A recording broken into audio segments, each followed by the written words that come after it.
In Solo Leveling, after the strongest man in America, Thomas Andre had finally admitted that he had lost to Sung Drippy Woo. The battle was over without a single casualty, for the sole exception of the instigator, Hwang Dong-soo. Back in Korea, at the top of a building, Rizzy Woo stated that he had used Shadow Exchange in order to swap locations with Baru, and asked the shadowy being next to him if it had been a while since he had been to Korea, saying that what he was looking at right at this moment was the city of Seoul. He stated that as they spoke, Baru was busy healing Jinwoo to the best of his abilities in America. "My king," the shadow soldier called out, making Papa Wu respond, asking, "What is it?" The general grade shadow soldier kneeled down in one knee, asking him to bestow a name upon him as well. Drippy Woo responded, asking how the name Greed sounded to him, since he had died being a greedy MF, and asked Hwang Dong-soo what he thought about it and if he liked it. "Thank you, my king," Greed responded, making Drippy Woo order him to put his head back on the ground as punishment for the crimes he had committed when he was alive. The next day at the International Guild Conference, Sung Diddy Woo had finally arrived and questioned why there were so many reporters around today. The deputy director of the Hunter Bureau responded, saying that it seemed like the reporters were already well aware of the fight that occurred between him and Thomas Andre, and that it would be difficult for him to escape the attention. He stated that they had already secured a testimony from Hwang Dong-soo's party, saying that the Hunter Bureau would ensure that the truth behind the incident comes to light.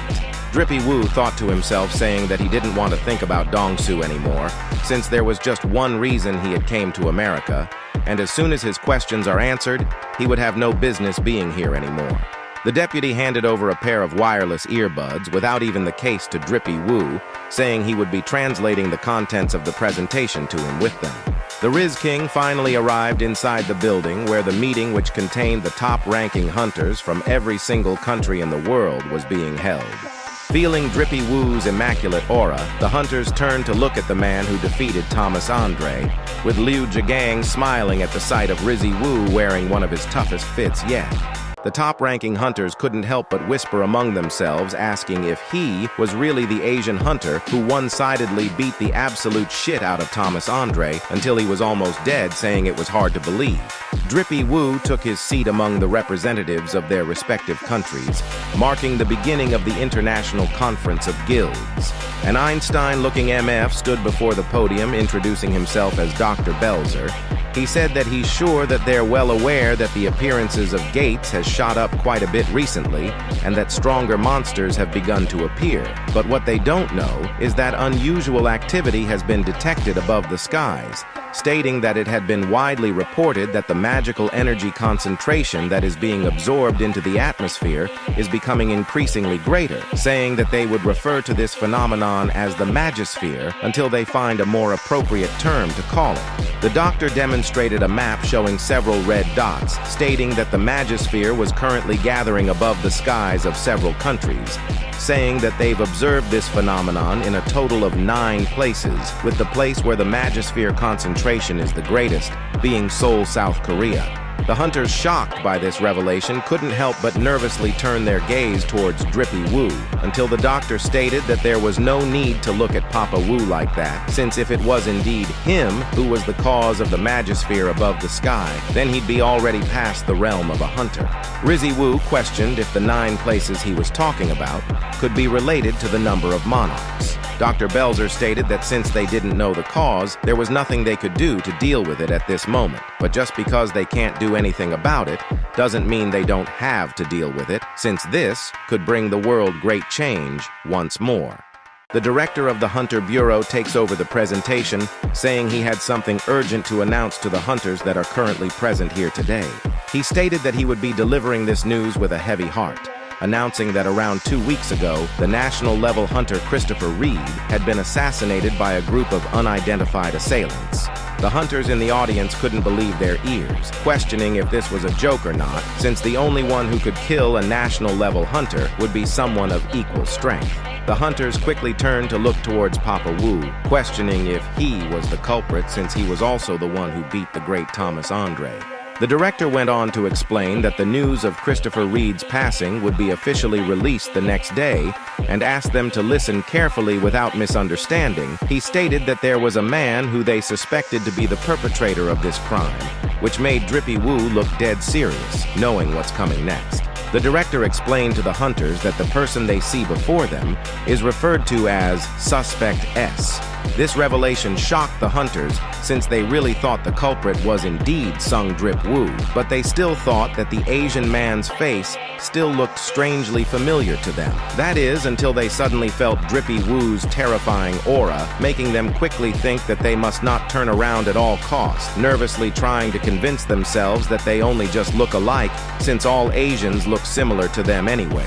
Sung Drip Woo gritted his teeth, questioning just why his father, saying that he didn't know why the rulers had sent down a monster in the form of his dad, but it might have something to do with Kamish's warning. The director went on to explain that the man found in a gate in the US was classified as a monster who was capable of speaking the human language. But when they requested the aid of Hunter Hwang Dong-soo, who spoke Korean to lead the interrogation, it had easily taken him down in the middle of it, which brought the Hunter Association's headquarters down in a sea of flames.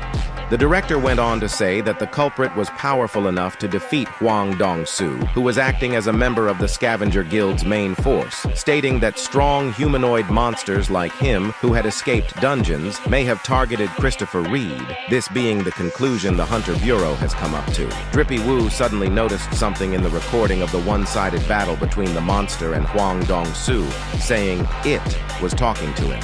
The humanoid creature spoke in Korean, warning Dong-soo to never step foot in Korea again, telling him that he wasn't saying this to help his son, but to help him instead, because if he doesn't do as he's told, then he wouldn't be able to rest even after death. The words "won't be able to rest even after death" remained on Drippy Woo's mind, making him call for greed. He responded saying it was just as his liege suspected, stating that there was no doubt in his mind that that man was truly his father. The director of the Hunter Bureau stated that they would be requesting aid from every single guild around the world in order to catch him, asking them to contact the Bureau immediately upon discovering his whereabouts. A hunter in attendance asked the director if there was any proof that Suspect S was truly not a human being. He responded saying that his emission of magic completely matched that of a monster. Another hunter asked that if the monster who claimed to be a human that went missing in a dungeon was a hunter that had actually existed before. The director responded saying he was indeed a real person.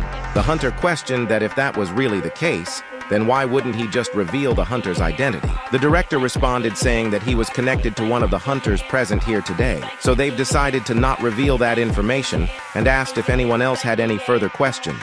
A man suddenly raised his hand, asking if it really wouldn't be more helpful to just reveal his identity in the pursuit of his arrest, making the attendants turn their heads to see that it was China's 7-star hunter Liu Zhigang who was asking the question. Liu Zhigang stated that he would be direct about this and asked what was the relationship between the monster and Sung Drip Woo. Since it was such an important individual asking the question, the director had no choice but to reveal that during questioning, Suspect S had revealed himself to be Sung Drippy Woo's father, and that they were carrying out this investigation, assuming that is true. The hunters quickly start whispering among themselves in the light of this revelation. Liu Zhigang suddenly asked Drippy Woo what he would do in the situation that this monster turned out to be his missing father, and other hunters attempt to hunt him down. Drizzy Woo responded saying that it was only right that hunters hunt down monsters, and if he's indeed a monster, then he would take care of him himself. But if it turned out that he is not a monster and truly his father, then he would simply hunt down the hunters, saying that he would protect his family even if it meant that he would make an enemy out of every single hunter in the world.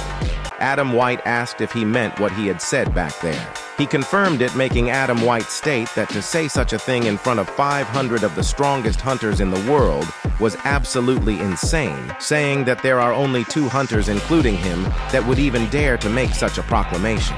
Drippy Woo questioned who the other person was, making Adam White respond saying that unfortunately, he was currently in the hospital at this moment. Adam asked him if he would like to dine with the other hunters, since the Bureau had put a lot of effort into the feast. But before Drippy Woo could give his answer, Liu Zhigang arrived to greet him.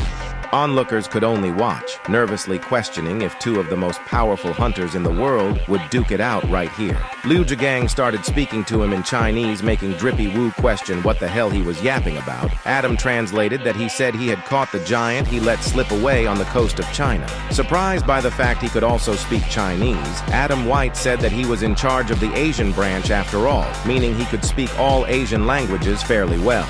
Drippy Woo asked him to keep on translating, which Adam White translated that Liu Zhigang said that he was surprised to find that the giant monster was stronger than he expected, and that it was even more difficult since the battle took place on water, and because of that he said that he's been wanting to meet him ever since, saying that he's been curious to see what kind of hunter could take down such powerful monsters so easily. Reaching out for a handshake, he went on to say that he was happy he had put Thomas Andre in his place and has no doubt that Andre was in the wrong.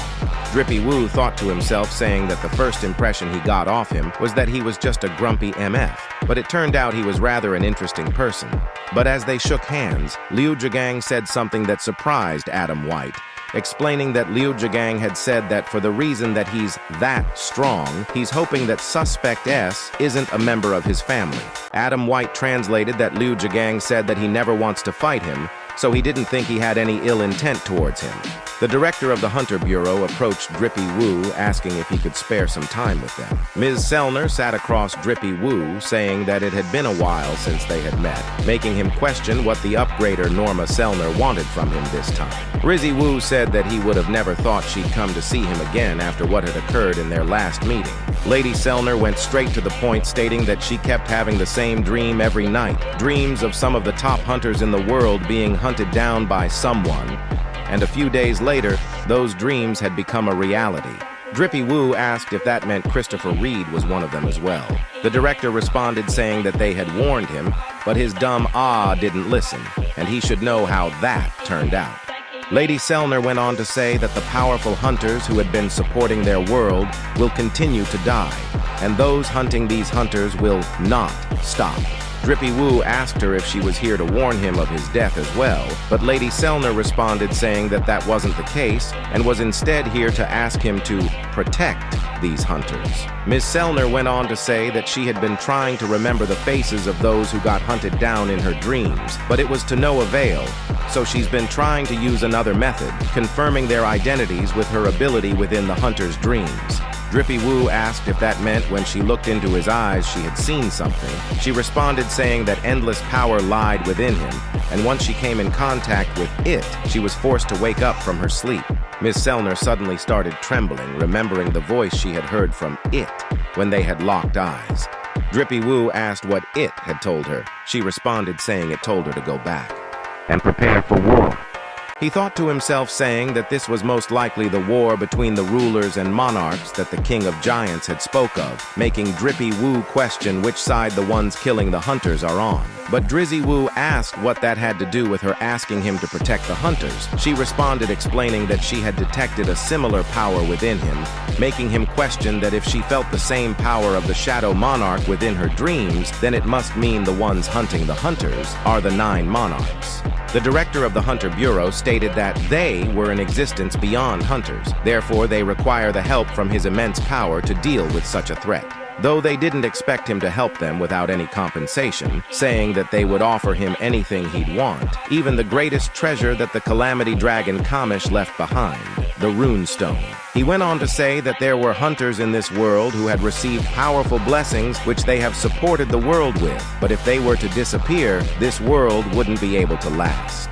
"I'm sorry," Drippy Woo responded, making Mr. Brennan ask if he was refusing because of a grudge he may have towards Thomas Andre. He responded saying that that wasn't the case, but it's because he still doesn't know who he needs to be fighting against yet, standing up from his chair and taking his leave, which made Adam White nervously remember the moment where Drippy Woo stated that he would protect his family even if that meant going against the entire world.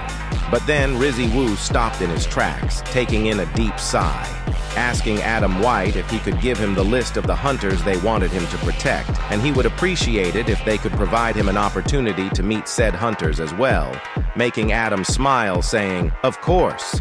At the last day of the International Guild Conference hosted by the American Hunter Bureau called the Night of Hunters, Drippy Woo asked Jinwoo how he was feeling after getting his shit kicked in by Hwang Dong-soo. He responded saying he felt good as new and started tearing up when he heard he had fought against Thomas Andre the Goliath for his sake. The other hunters at the party couldn't help but stare towards Drippy Woo, shocked by the fact that he was right in front of them, yet couldn't even feel his presence at all, saying he was truly on a completely different level than them, and asked if the person next to him was the hunter he had fought Thomas Andre to save. A man suddenly came up to Drippy Woo saying it was truly an honor to meet him, and introduces himself as the CEO of a global corporation which specializes in dealing with monster remains, saying that he would like to buy the corpses of the giant monsters he had hunted down in Japan. Drippy Woo responded saying that he was only in charge of raids and that it was his Vice Master Jinwoo who was in charge of business-related matters. Seeing how Jinwoo handled business talks with the CEO made Drippy Woo smile, saying he finally seemed like a proper Vice Master. Adam White came out of nowhere handing Rizzy Woo an iPad, saying it contained the list of hunters he requested and that they've ranked them by points assigned to them through their contribution and activity. He went on to say that if he were to accept their proposition, he would most likely be asked to protect these people.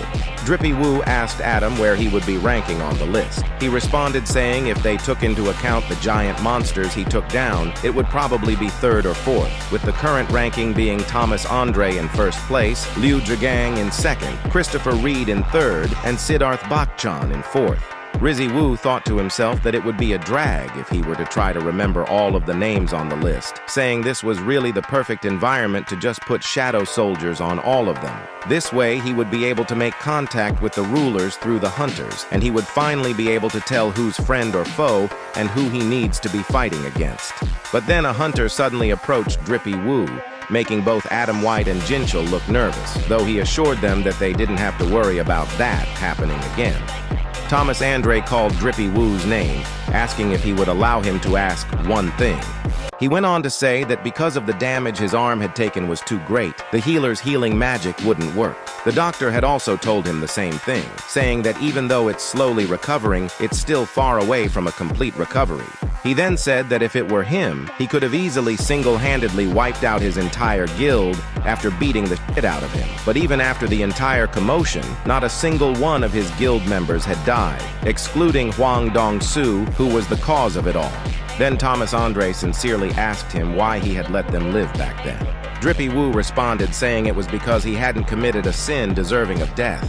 "I see," Andre said while turning around, saying that he planned on having a great funeral for Dong-soo, even though he knows he committed a sin that deserves death, and pleads that he lets him have a funeral at least.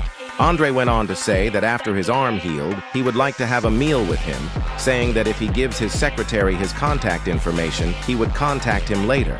Secretary Laura suddenly bowed her head, explaining that her master just showed his gratitude towards him for not harming his guild members, telling him that no matter how he looks, he was actually a pretty shy person, and asked Drippy Woo to excuse her rudeness, asking if he could give her his contact info since her master wanted to give him a gift of gratitude, but Drippy Woo declined it, saying he didn't need it. Laura insisted that her master was very competitive and becomes uneasy when he feels he owes someone a favor, saying that anything would do. Drippy Woo thought really hard about this gift of gratitude, saying that a useful dagger would be nice. Laura responded, saying she understood and appreciated his understanding, taking her leave. Adam then asked if they should go and meet the hunters on the list, but Drippy Woo responded saying there wasn't a need to do so, and asked him if there was a person missing since he didn't see Hunter ranked number 6 anywhere, making Adam question how he knew that. He responded saying that they had lost contact with him a couple days before the conference, and that the secret agency and the Brazilian government have yet to find his whereabouts, making Drippy Woo question if he was already unalive, meaning that only 7 hunters were left.